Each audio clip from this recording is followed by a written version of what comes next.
Maoist కంచుకోటలో తొలిసారి mobile tower ప్రారంభం. మావోయిస్టులు కంచుకోటైన ఛత్తీస్గఢ్ రాష్ట్రం బీజాపూర్ జిల్లా కొండపల్లి గ్రామంలో తొలిసారిగా మొబైల్ టవర్ను ఏర్పాటు చేశారు. దశాబ్దాలుగా బాహ్య ప్రపంచంతో సంబంధం లేని ఈ గ్రామంలో ఇటీవలే ఫార్వర్డ్ ఆపరేటింగ్ బేస్ను భద్రతా బలగాలు ఏర్పాటు చేశాయి.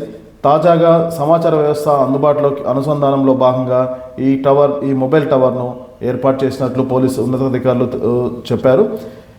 ఈ దండకారణ్యంలోని గ్రామంలో మొబైల్ సేవలు రావడం గిరిజనులు సంతోషం వ్యక్తం చేశారు. మొబైల్ టవర్ ఏర్పాటు ప్రారంభిస్తున్న నేపథ్యంలో గిరిజనులు సాంప్రదాయ నృత్య ప్రదర్శన చేస్తూ ఆనందాన్ని వ్యక్తం చేస్తున్నట్టు పోలీసు అధికారులు చెప్తున్నారు. మొబైల్ టవర్ ఏర్పాటు ద్వారా త్వరలోనే బ్యాంకింగ్ ఇతరత్ర సేవలు అందుబాటులోకి వస్తాయని అధికారులు తెలిపారు.